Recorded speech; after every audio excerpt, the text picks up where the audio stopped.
जय भोलेनाथ। भोलेनाथ की कृपा आप और आपके पूरे परिवार पर सदैव बनी रहे। दोस्तों, आज की इस खास वीडियो में जानेंगे कि आखिर मुख्य द्वार पर जल छिड़कने का समय क्या होता है और सही विधि क्या होती है।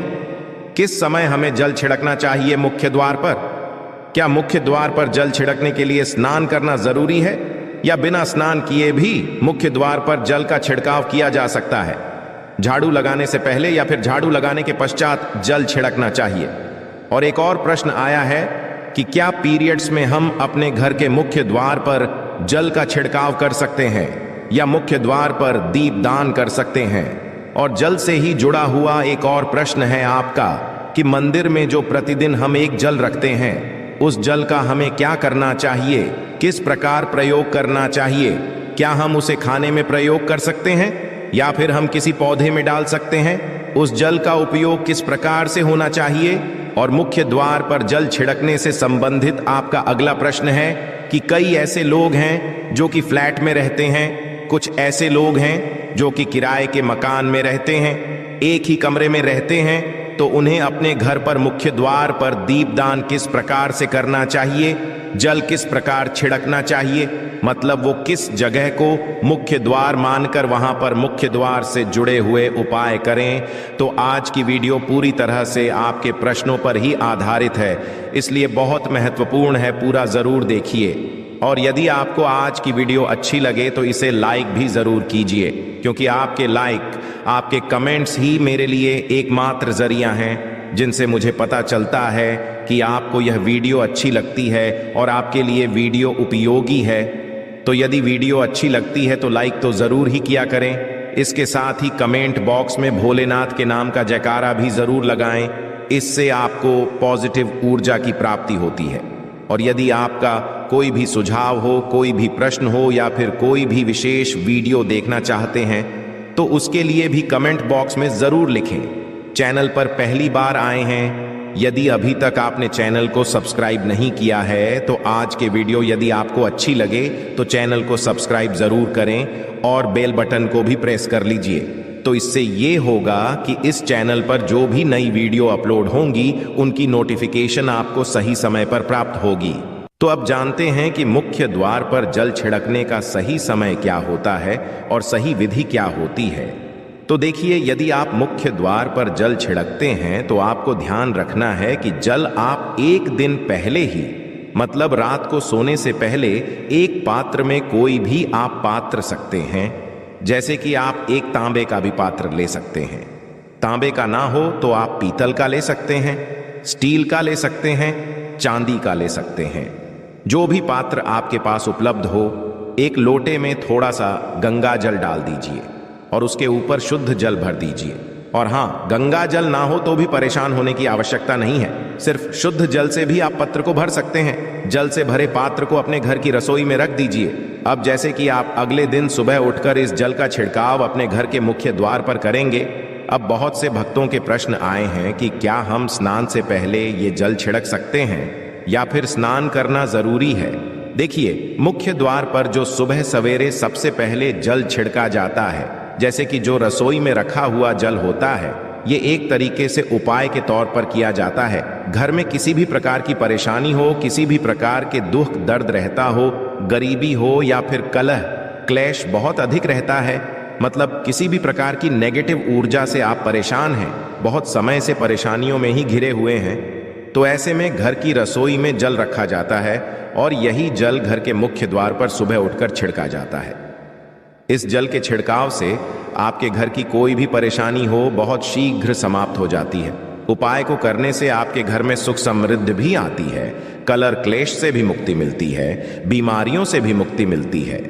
मतलब देखिए, किसी भी प्रकार की मानसिक परेशानी हो, शारीरिक परेशानी हो, आर्थिक तंगी हो या आपके घर में कोई वास्तु दोष हो, किसी भी प्रकार का ग्रह दोष हो, जैसे कि कई बार ऐसा होता है कि कई लोगों के ऊपर कई प्रकार के बुरे ग्रह दोषों का प्रभाव होता है, जिसकी वजह से घर में परेशानियां सदैव बनी रहती है।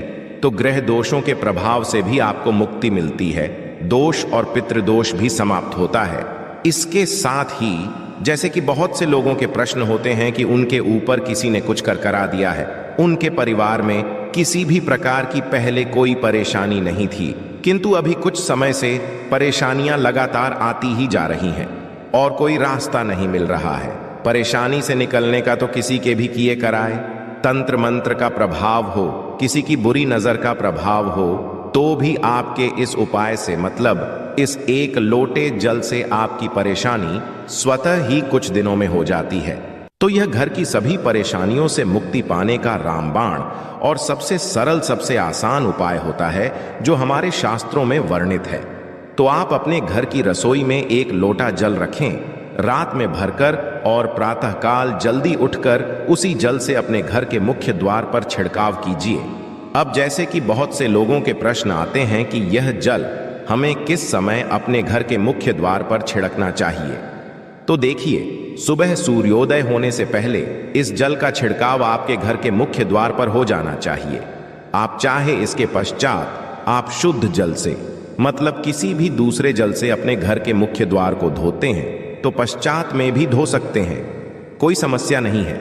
किंतु इस जल का छिड़काव घर के मुख्य द्वार पर सूर्योदय होने से पहले हो जाना चाहिए। और अब जैसे आपका अगला प्रश्न है कि क्या हमें स्नान करके इस जल का छिड़काव अपने घर के मुख्य द्वार पर करना चाहिए या फिर बिना स्नान किए भी कर सकते हैं। ये जो हम जल छिड़कते हैं, मतलब ये एक उपाय होता है, तो इसे हम स्नान करने के पश्चात नहीं करते हैं। सुबह जल्दी उठते हैं और उठकर सबसे पहले घर की रसोई में जाएंगे, उसके पश्चात उस जल को लेकर आप घर के मुख्य द्वार पर जाएंगे। मुख्य द्वार खोलकर, मतलब मेन गेट खोल दीजिए और उसके पश्चात मुख्य द्वार पर इसी जल का छिंटा दीजिए, छिड़काव कर दीजिए। और जल का छिड़काव करते समय अपने पितरों का ध्यान कीजिए, माँ का ध्यान कीजिए, क्योंकि कहा जाता है कि सुबह सुबह माँ लक्ष्मी प्रत्येक द्वार पर आती है, सबके द्वार पर आती है। जिनके भी द्वार खुले होते हैं, जिनके घर में जल का छिड़काव मुख्य द्वार पर हुआ रहता है, उसके घर में वह प्रवेश कर जाती है। तो माँ लक्ष्मी का अपने मन में ध्यान कीजिए और एक तरह से प्रार्थना कीजिए कि हे माँ लक्ष्मी, आप मेरे घर में प्रवेश करें, मैं आपका स्वागत करने के लिए तैयार हूँ। और इसके पश्चात अपने पितरों का ध्यान कीजिए, क्योंकि हमारे घर की जो दहलीज होती है वहीं पर पितरों का वास माना जाता। तो जब आप दहलीज पर जल के छींटे देते हैं तो आपके पितृ बहुत हो जाते हैं, प्रसन्न हो जाते हैं और उनका आशीर्वाद भी आपको प्राप्त होता है। तो सुबह जो आप जल छिड़कें, इसके लिए स्नान करने की आवश्यकता नहीं है, बिना स्नान किए भी कर सकते हैं। और अब आपका अगला प्रश्न है कि क्या झाड़ू लगाने के पश्चात हमें जल का छिड़काव करना चाहिए या फिर झाड़ू लगाने से पहले भी जल का छिड़काव कर सकते हैं। देखिए, जैसे मैंने आपको पहले ही बताया, सोकर उठने के पश्चात सबसे पहला कार्य जो आपको करना है वो जल का छिड़काव ही करना है। उसके पश्चात आप झाड़ू लगा सकते हैं, किंतु एक चीज का ध्यान रखिए, जब हम सोकर उठते हैं तो सबसे पहले बिस्तर पर बैठे हुए ही अपने दोनों हथेलियों को जोड़कर और दोनों हथेलियों को सामने से जोड़कर पूरी हथेली को देखा जाता है, उसमें माँ लक्ष्मी का ध्यान किया जाता है। उसके साथ ही पंच देवताओं का ध्यान किया जाता है। देवता कौन कौन से होते हैं? माँ दुर्गा, भगवान शिव, भगवान श्री हरि विष्णु, गणपति गजानन और भगवान सूर्य देवता। पंच देवताओं का ध्यान हम अपने हाथों में ही करते हैं, हथेलियों में ही करते हैं। करा करें। वास्ते लक्ष्मी कर्मदेह, सरस्वती करमूले, तू गोविंदा प्रभाते प्रदर्शन। हम इस मंत्र का उच्चारण आप चाहें तो कर सकते हैं, नहीं करते हैं तो भी कोई बात नहीं। अपने इष्ट देवता का और पंच देवताओं का ध्यान अपनी हथेलियों में कर लीजिए। उसके पश्चात दोनों हाथ जोड़कर सभी देवी देवताओं को प्रणाम किया जाता है और उसके पश्चात अपने हाथ से पृथ्वी का स्पर्श करते हैं। धरती को छूकर प्रणाम करते हैं 2 बार या 3 बार और उसके पश्चात अपना दाहिना पांव पृथ्वी पर रखते हैं, धरती पर रखते हैं। उसके पश्चात ही बाकी के जो सभी कार्य होंगे वो उसके पश्चात ही किए जाएंगे। जल का छिड़काव आप उसके पश्चात ही करेंगे। सुबह उठने के पश्चात सबसे पहले हथेलियों के दर्शन, फिर धरती को प्रणाम कीजिए, फिर धरती पर पैर रखिए और उसके पश्चात रसोई में जाकर आपको जल लेना है और घर का मुख्य द्वार खोलकर मुख्य द्वार पर जल का छिड़काव करना है, माँ लक्ष्मी का और अपने पितरों का ध्यान करना है। उसके पश्चात आप अपने घर में आ जाएंगे और उसके पश्चात जो भी आपके रूटीन वर्क होते हैं, मतलब झाड़ू लगाएंगे या फिर आप स्नान करेंगे, ये सभी उसके पश्चात किए जाएंगे। और अब जैसे कि कई लोगों के प्रश्न आते हैं कि जब हम जल का छिड़काव करते हैं, क्या उसी समय हम घर के मुख्य द्वार पर झाड़ू लगाकर और पानी डालकर क्या हम मुख्य द्वार की अच्छे से सफाई कर सकते हैं? जी हाँ, बिल्कुल कर सकते हैं। पहले आप जो रसोई में रखा हुआ जल है उस जल का छिड़काव कर दीजिए।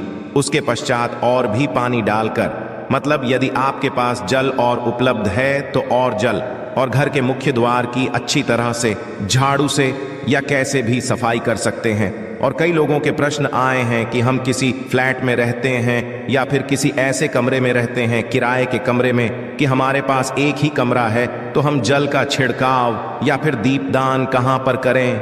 किसी हम अपना मुख्य द्वार माने। देखिए, जो आपका अपना कमरा है या फिर जो फ्लैट है आपका, जहां पर आपका नेल लेट लगा हुआ है, आप उसी स्थान पर दीप दान करेंगे और उसी स्थान पर आपको जल का छिड़काव करना है। मतलब जहां पर आपका यदि एक ही कमरे का मकान है तो आपके कमरे का जो दरवाजा है वहीं पर आपको थोड़ा सा जल छिड़कना है और वहीं पर आप दीपदान भी करेंगे। जो कि मुख्य द्वार से जुड़े हुए उपाय होते हैं वो आप अपने घर के, मतलब जो अपना कमरा है उसके बिल्कुल दरवाजे के पास ही करेंगे। और आपका अगला प्रश्न है कि क्या पीरियड्स में हम अपने घर के मुख्य द्वार पर जल का छिड़काव कर सकते हैं, दीपदान कर सकते हैं? देखिए, जल का छिड़काव करने के लिए पीरियड्स हो या ना हो उसे कोई फर्क नहीं पड़ता, आप जल का छिड़काव कर सकते हैं। रही बात दीपदान की, तो दीपदान देखिए कार्मिक पूजा में आ जाता है और कार्मिक पूजा हम बिना शुद्ध हुए नहीं कर सकते हैं। मतलब पीरियड समाप्त होने के पश्चात ही आप कर सकते हैं। बाकी जल का छिड़काव आप कभी भी कर सकते हैं, मैं भी कर सकते हैं, कोई समस्या नहीं है। और अब आपका प्रश्न है कि क्या मंदिर में जो हम जल रखते हैं क्या वो रखना जरूरी है, और यदि हम रखते हैं तो उस जल का क्या करें? देखिए, मंदिर में जल रखना बहुत जरूरी है। जल एक ऐसी चीज होती है जिसमें सभी प्रकार की जो एनर्जी होती है ऑब्जर्व हो जाती है। तो जो हम पूजा पाठ करते हैं, मंत्रों का जप करते हैं या वहां पर प्रार्थना करते हैं, जो भी हमारे अपने मन की कामना भी कहते हैं, से तो सभी चीजें उस जल में समाहित हो जाती हैं। इसलिए पूजा करने से पहले घर के मंदिर में एक लोटा जल रखा जाता है और उसके पश्चात दीपदान, मतलब एक दीपक प्रज्वलित कर दिया जाता है। यह अग्नि और जल का एक तरह से बैलेंस भी हो जाता है और इसलिए शास्त्रों के अनुसार घर के मंदिर में एक लोटा जल भी सदैव होना चाहिए और दीपक भी प्रज्वलित करना चाहिए। तो अब इस जल का करना क्या चाहिए? देखिए, हम जल रखते हैं, सुबह की पूजा में रखते हैं, मतलब सुबह जो हम पूजा करते हैं प्रातःकालीन पूजा, उस समय जल रखा जाता है और वो जल हम अगले दिन उठाते हैं। मतलब जब आप अगले दिन पूजा करने जाते हैं, स्नान इत्यादि करने के पश्चात, तो आप उस जल को उठाते हैं। सबसे पहले तो उस जल का प्रयोग सुन लीजिए। आप अपने घर के सारे कमरों में, मतलब पूरे घर में उस जल का छिड़काव करते हैं। इससे आपके घर का शुद्धिकरण हो जाता है, क्योंकि वो बहुत ही पॉजिटिव एनर्जी से भरा हुआ जल होता है। उस जल का छिड़काव करने से किसी भी प्रकार की नेगेटिव ऊर्जा का प्रवेश आपके घर में नहीं होता, किसी भी प्रकार की परेशानी आपके घर में हो। यदि आप नियमित तौर पर उस जल का छिड़काव करें अपने घर में, तो निश्चित ही आप परेशानियों से मुक्ति पा जाते हैं कि ये कराएं, तंत्र मंत्र के प्रभाव से मुक्ति पा जाते हैं। इसका उपाय आप कर सकते हैं। जैसे कि घर में कोई बीमार है तो आप इस जल को उस व्यक्ति को पीने के लिए दे सकते हैं। और ये जल इतना पावरफुल होता है कि इस जल को पीने से बड़ी बीमारियों से, मतलब लंबी बीमारियों से भी धीरे धीरे राहत मिलने लग जाती है। कई बार होता है ना कि आप लोगों के प्रश्न आते हैं कि दवाई तो हम कर रहे हैं किंतु दवाई हमें लगती ही नहीं है, दवाई का कोई प्रभाव ही देखने को नहीं मिलता। तो ऐसे यदि उस जल को पीने के लिए रोगी को दिया जाए तो बहुत अच्छी दवाइयां काम करने लग जाती हैं। और जैसे कि परिवार में यदि बहुत अधिक कलह क्लेश रहता है, सदैव आपस में सामंजस्य बनता ही नहीं है, आपस में हर बात पर मतभेद होता है, तो परिवार के सभी सदस्य इस जल में से यदि थोड़ा थोड़ा पीते हैं तो धीरे धीरे विचारों में परिवर्तन आने लग जाता है। पॉजिटिव विचार सभी के होने लग जाते हैं और आपस में समन्वय होने लग जाता है। कलह क्लेश और मतभेद सदैव के लिए समाप्त हो जाता है। और मंदिर में रखे हुए जल का अगला उपाय क्या है? देखिए, यदि आप कोई दुकान करते हैं, कोई व्यापारिक स्थल है आपका, तो प्रतिदिन इसी जल में से थोड़ा सा जल ले जाकर दुकान पर, व्यापारिक स्थल पर छिड़काव कीजिए। इससे आपका दुकान, आपका काम बहुत अच्छा चलता है। मतलब किसी भी प्रकार की परेशानी आपके व्यापारिक स्थल पर नहीं आती है, क्योंकि जैसा मैंने आपको बताया, ये जो जल होता है बहुत पावरफुल होता है, बहुत पॉजिटिव होता है। तो इस जल का करने से बहुत सारी परेशानियां स्वतः ही समाप्त हो जाती है। जैसे यदि आपके दुकान पर किसी की नजर लगी है, बहुत से लोगों के प्रश्न आते हैं कि हमारे काम को किसी ने बांध दिया है। मतलब किसी की बुरी नजर ऐसी लग गई है कि पहले तो दुकान बहुत अच्छी चलती थी, अब नहीं चल रही है। तो आप इस उपाय को कर सकते हैं। निश्चित ही बहुत जल्द ही आपको परेशानियों से मुक्ति मिल जाती है और दिन दूनी रात चौगुनी आपके व्यापार में तरक्की होती है। और है मंदिर में रखे हुए जल को आप अपने घर की रसोई में खाना बनाने में, पीने में भी प्रयोग कर सकते हैं। किंतु खाना बनाने में प्रयोग तभी कीजिए जबकि आपके घर में बिल्कुल सात्विक भोजन बनता हो, मतलब लहसुन प्याज। यदि आपके घर में बनता हो तो खाना बनाने में इस जल का प्रयोग नहीं किया जा सकता है। फिर आप इस जल को थोड़ा थोड़ा परिवार के सदस्य मिलकर ग्रहण कर सकते हैं और बचे हुए जल को आप अपने घर में पौधों में डाल सकते हैं। तो देखिए, ऐसा नहीं है कि मंदिर पर रखा हुआ जल बेकार होता है, किसी काम का नहीं होता है। बहुत सारे उपयोग इस जल के होते हैं। यदि हम सही तरीके से प्रयोग करें तो अपने जीवन की बहुत सारी परेशानियों का समाधान मात्र इसे एक लोटे जल से हम कर सकते हैं। तो ध्यान रखिए कि मंत्रों से अभिमंत्रित जल बहुत महत्वपूर्ण होता है, बहुत शक्तिशाली होता है। और हमारे घर के मंदिर पर रखा हुआ जल देवताओं का आशीर्वाद होता है, क्योंकि पूरे समय वह देवताओं के पास होता है। देवता वहां पर रहते हैं, तो उस जल में हर प्रकार की शक्ति समाहित होती है, जो कि पॉजिटिव शक्तियां होती हैं। और इस जल का प्रयोग यदि हम सही तरीके से करते हैं, मतलब उसको पीने में करते हैं, खाना बनाने में करते हैं, घर में जल का छिड़काव करने में करते हैं, तो इससे हमारी समस्याओं का समाधान होता है। और यदि कोई भी कार्य नियमित तौर पर, मतलब प्रतिदिन किया जाता है, तो उसका हमें लाभ प्राप्त होता है।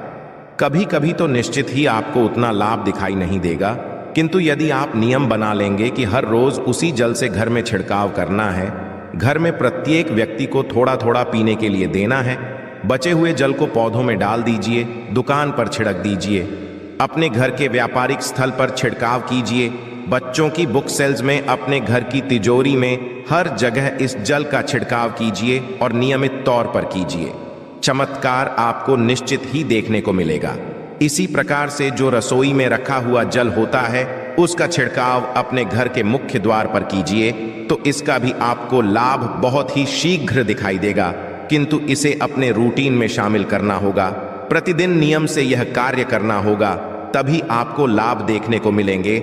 और हाँ, कई लोगों के प्रश्न आते हैं कि मंदिर पर जो रखा हुआ जल होता है, तो जब हम अगले दिन उठाते हैं तो उसमें कई बार कुछ चीजें पड़ जाती हैं, ही कीड़े मकोड़े पड़ जाते हैं, क्योंकि खुला होता है। तो क्या हम उसे ढक सकते हैं? जी हाँ, बिल्कुल ढक सकते हैं। जब आप पूजा करते हैं सुबह के समय, तो जब तक पूजा कर रहे हैं, जब तक मंत्रोच्चारण कर रहे हैं, तब तक जल खुला रखिए।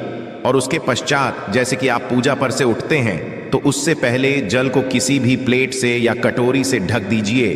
फिर जब आप अगले दिन उस जल को उठाएंगे, तो बिल्कुल शुद्ध और साफ सुथरा जल आपको मिलेगा।